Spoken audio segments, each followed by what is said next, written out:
admire the sequence of the conference today, having only seen one though, but really in fact was such a good view to what I'm going to talk about. Three things struck me with what Professor Tan spoke about. First was the orientation for research. I agree that we really need to work on pushing schools into doing more research and really the upper two quadrants of the last slide, really balancing teaching and research. So that's stuck to me. Second would have been making commercial use of innovations and researches. Yes, we really need to work on that, and even where I come from, which is the banking industry, there is so much out there and there's so much that we can do, but there seems to be a gap still in making these researches and technological innovations into commercial businesses. Third one would have been corporate social responsibility. That is very close to my heart, and it's very close to BPI, because the bank that I represent actually is for improving the welfare of those who are less than. Okay, and hopefully I'll be able to clarify all of these statements as I go through my presentation. So when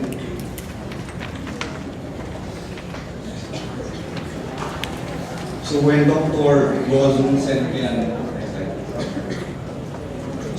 Gozon sent me an email requesting me to talk to you today, he specifically asked me to talk about three things. How BanKo is helping the SEMI. I'll talk about what SEMI is shortly, but it's obviously not small and medium enterprises, which people think it is. It's not. Impact to the quality of life of the people that the target market I serve. And he also asked us to talk about technology-enabled product innovations that promote financial inclusion.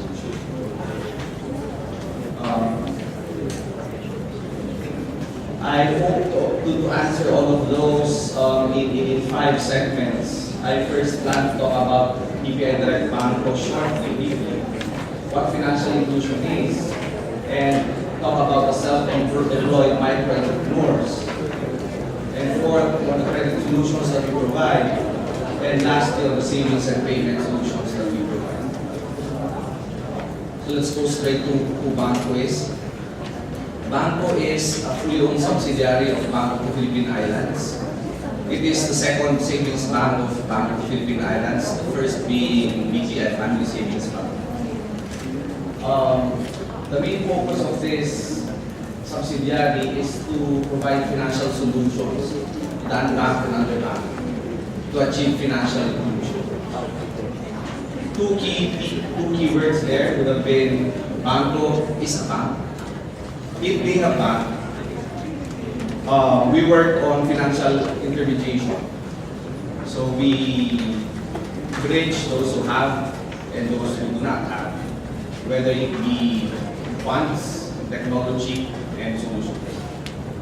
The second key phrase there would have been financial inclusion, and the next slide, I'll talk about that. Financial inclusion, we hear it, we read about it, but it's about appropriate for us to discuss what it truly means. And this is quoted from the National Strategy for Financial Inclusion. It's a state wherein there is effective access to a wide range of financial products and services by all. So three key phrases again. First, there should be effective access, meaning it cannot just be something that is out there. It should be within the reach of those whom we intend to use it, which I think is related to the first challenge earlier by Professor Tan, asking us to bridge technology and commerce. Second, wide range of financial products and services. It too touches that issue because we can do all the research that we want, But if and when this does not result in something that improves the welfare of a target market or a lot of people, there is still really so much we need to do. And lastly, would have been all. It cannot be just the top 5% of the country. It cannot just be the top businessmen of the country. It really has to be available to everyone. Next. So what is the state of financial inclusion in the Philippines? Of those who are 15 years old and above, only 4, and this is based on 2015 National Baseline Survey for Financial Inclusion. Out of 10 people in the Philippines with the age of 15 and above, only 4 of them have savings. Okay. 40%. And of those 40%, only 31 keep those in formal organizations, banks, electronic money providers, cooperatives. In fact, in various studies, internal to BPI, strategy studies by the BSP and the Consumer Finance Survey, the range of those who do not have accounts would be like 84 to 86%. The more recent study of BSP, Banco Central of Filipinas, tells us that it's about 77%. Slight improvement in the 84 to 86 there, but in terms of number, in 2015-16, that's about 50.2 million only, but now it's about 52.8 million. So, as we talk about researches and innovations, I hope we do not forget the market that we plan to serve.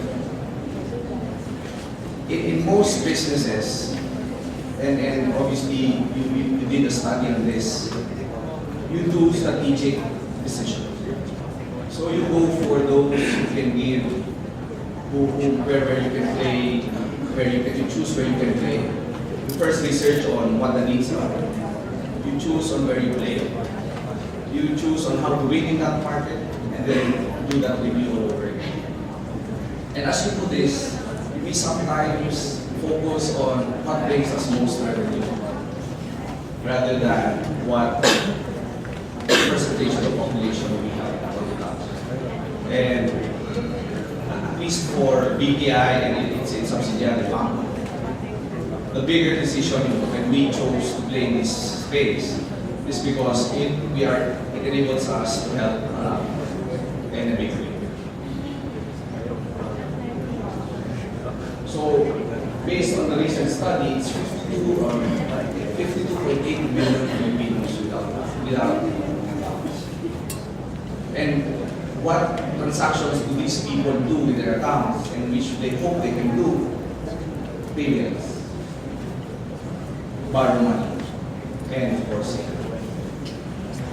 So let's please keep that in mind. Payments, borrow money, and save. So really, the need for financial inclusion in the Philippines is everything.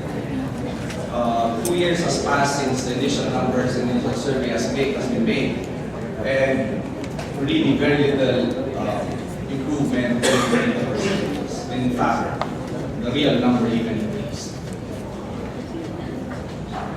So for BanKo, we chose to play and provide 2 major services. First would have been provide access to credit. Second would be to address the requirement on payments, deposits, savings, and payments. For access to credit, there's just one product that we have, and that's the BanKo Negosyo. The way we did this was we piloted it in 10 branches, and then we expanded this to a couple more, and we tweaked it as we moved, as we studied it and as data came in. The challenge for this market is there are no financial statements. there are no records. And in fact, you really need to think and be like them to be able to appreciate their needs and requirements. Because that's what we want to do. Really provide something that they need, they want, and considering their circumstances. Simple description would have been 25,000 to 6 months, 3 years, mostly key. And the goal really is to graduate this segment from the micro space to the small. As you know, there are four types of business in the Philippines: the large, the medium, the small, and the micro. Okay. And here, it's something that I got from the BPI website. This is the distribution of registered enterprises in the Philippines. At least as of 2016. This is the latest that I got from BPI. And you see here, large is only 0.5% of the entire list or registered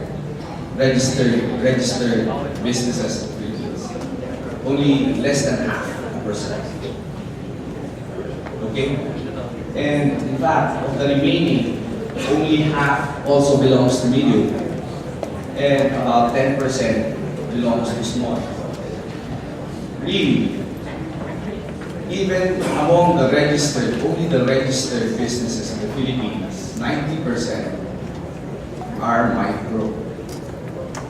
So if we really want to help a huge number of people in a significant way, this is where we should play. It may not be, and it may not be as rewarding as the top 3 enterprises, but surely has bigger impact in terms of help, and our hope is to the nation as a whole.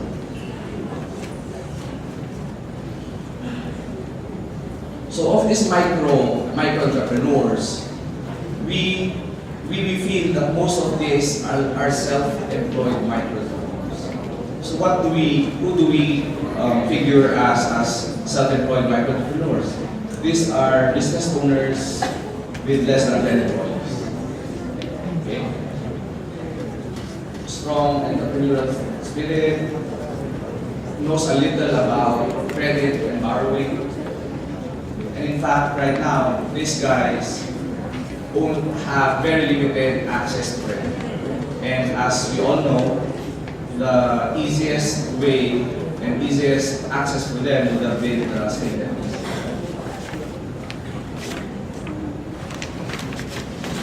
So, what are their borrowing needs? It's just limited to about less than 50 for most. In fact, the average for us would have been about 100,000, but we actually can accommodate up to 300,000. They currently have a lot of barriers to getting access to credit in bigger banks. Primarily because of the documentary requirements being asked by bigger banks. They cannot wait for the processing time afforded by bigger banks. And more often than not, their requirements are just too small for the bigger banks to even consider or afford. Okay? So we specifically identified 4 segments where we wanted to play: wholesale and retail, the services segment, the food services, and lastly, those in agri, but not those which are seasonal. Okay, so we go about poultry. So what's the value proposition, in fact, of getting that credit from us rather than where they're getting it now? Huge meeting. And this is how we feel we can really help our entrepreneurs, small entrepreneurs. The practice right now is if you borrow 25,000 from the street vendors, they give you 25 quickly.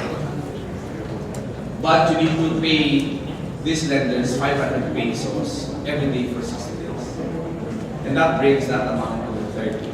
So quickly, it should be easy to execute. For this segment, they ask what the interest rate is, but really, their true measure of whether they can afford it or not is when they ask you how much they need to pay their invoices. And to them, having 500 pesos is something that they need to pay on a daily basis for the next 2 months is something they can do. But when, in fact, we do a deeper study of how and where they get that money, you will see that if they would have gotten that 25,000 and invested it in whatever, wholesale retail, for example, the industry return on sales for that would have been 8%. For this one, I used 10% as return on sales. But even with 10% as return on sales, if you are able to sell all of your inventory in 5 days, that's basically just earning 500 pesos from the average. So if what you earn would be used to pay that, where would you get money for food? Because this segment will actually depend on this business for their food, for their mobility, for the children's BPI every single day. So chances are they keep up the principal. And by the end of 2 months, or in fact before the end of 2 months, they'll have to be available and end up digging a deeper hole for themselves when they started. So for BanKo, we saw that, and here is what we are offering to them as a better option. With that 500 pesos that they pay on a daily basis, they can in fact pay 475, slightly less than that, to BanKo, and are able to get 75,000 pesos. And if I stick with my initial assumptions on return on sales of 10%, inventory being consumed in 5 days, easily that would have tripled what he makes with the 35,000. So if he makes 1,500 daily and pays 500, uses the 500 of that to pay, then he in fact has a better chance of keeping that 75,000 intact at the end of 6 months, and thus it becomes his. And that is how we feel, how we can help this thing. Of course, there's so much more assumptions here. It's not as easy as that. You all business-minded guys, the market would have been able to afford all of that and things like that. But with these simple assumptions, there is a lot of help you can provide if they just avail of our offers rather than what they get from the students.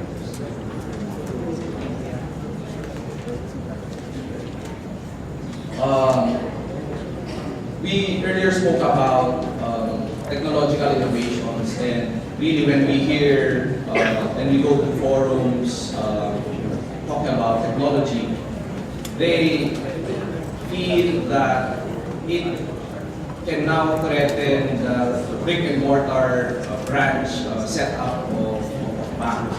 They have a point, but based on our studies, at least, we feel that this market still wants to see a brick and mortar branch. They still want to have a branch they can go to with their product. Yes, Facebook and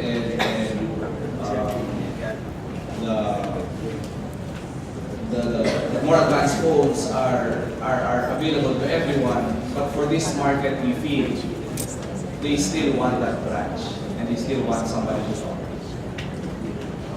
And in fact, we feel there's a lot of coaching that we need to do for them or to them. That's why we in BanKo decided to build branches instead of just depending on advancements in technology. Not to say that we are not future-proof, as mentioned earlier. We are, but we are adjusting to what they in fact want us to be and then the service that they want us to provide. Early last year, we only had like 10 branches, and in about 18 months, we grew to 150 branches nationwide, and we hope to close the year with about 200 branches. So for those I've heard that earlier today that the representation here is from across the country, and hopefully you can help me help our local communities have access to cheaper funds by talking to your friends, family about BanKo. So that's where we are as of the end of October, and like I said, we hope to close the year with about 200 branches. I also said that this market wants somebody to talk to. And in fact, if they are the only ones managing their own businesses, they cannot leave their businesses. So what we decided to do is we assigned people and we allocated people who actually go out and reach out to them, knowing for a fact that they cannot come to the branch to talk to us about their requirements. So we go there. For the third item I raised on the earlier talk of Professor Tan, he spoke about social responsibility. This is not the most efficient way of doing business. Putting it here is the most efficient one. But if that is what will truly be more impactful for the sector that we serve, then we're really doing this. We have to make those hard decisions if we really want to have this market. So we have the BanKo Pare and BanKo Mare that move around the country and reach out to the self-employed factors. So that's for the credit. For the savings and payments, here the name of the game would really be efficiency. So we needed again to study the market and understand what they can afford to have and the circumstances that they are in. So what we did, because we knew that one of the barriers for them to have accounts is the fact that they don't want to go to branches. They don't want to, they hesitate to even enter the regular branches. So what we are planning to launch, and it's pending BSP approval now as I speak, is an account which you can open through self-registration. There are a lot of regulations that we need to comply with. In fact, again, Professor Tan earlier talked about Uber wanting to have the technology, having that technology, but is challenged by local regulations from country to country. And that's true for us too. Much as our segment can only and would be comfortable to only self-register and not visit the branches, we have to comply with anti-money laundering regulations. So the way we married those requirements would have been self-registration first, and then we assess you in the back, and then ask you to go to the nearest partner outlet. You don't have to go to the branch. So when I talk about partner outlets, there would be the pawn shops of this world and the other institutions which BSP thinks can do KYC or know your client checks. So what we're offering here, and it's coming out soon, would be really to make something that this market can actually enroll in from home or where they work, and then we assess it in the back, and then we notify them to go to the nearest partner outlet, partner outlet, how themselves see or in the banking language KYC or know your client it involves some process that we need to apply here. So it is something that we will be launching.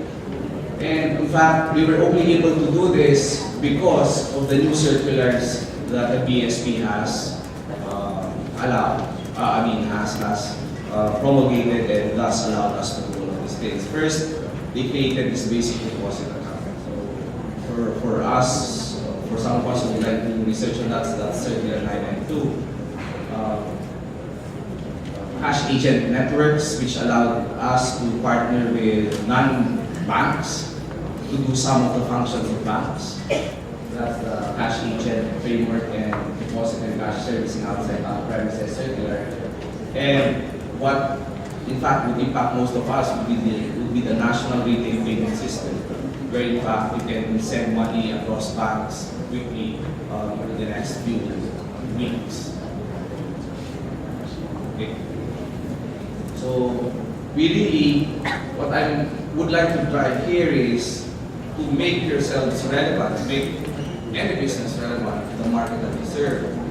You really have to stand where the clients are, to look at things from their perspective and adjust everything else with what they want, what they need, and more importantly, the circumstances that they are in.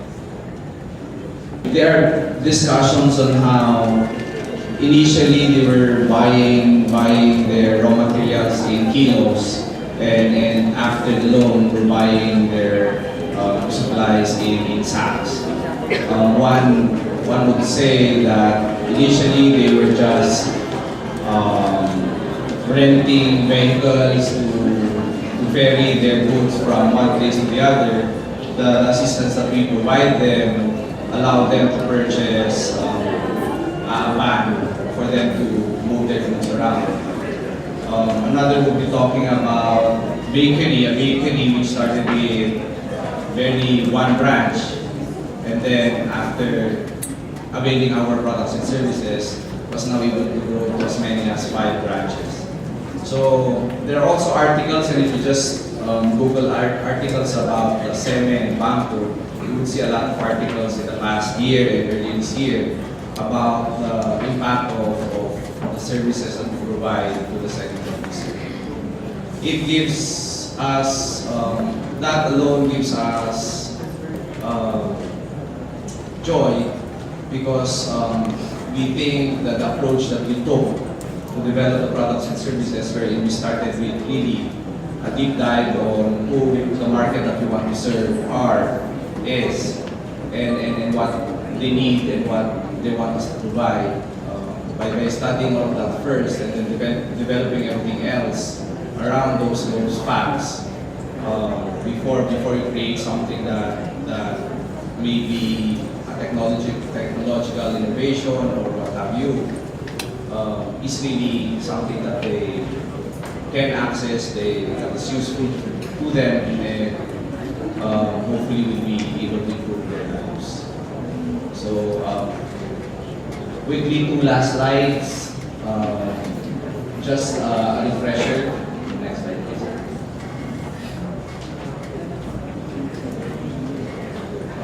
It's really us showing that the decision of BanKo is really to tap this market.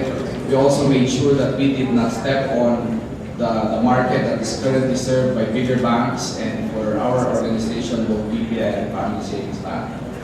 And lastly, we have a simple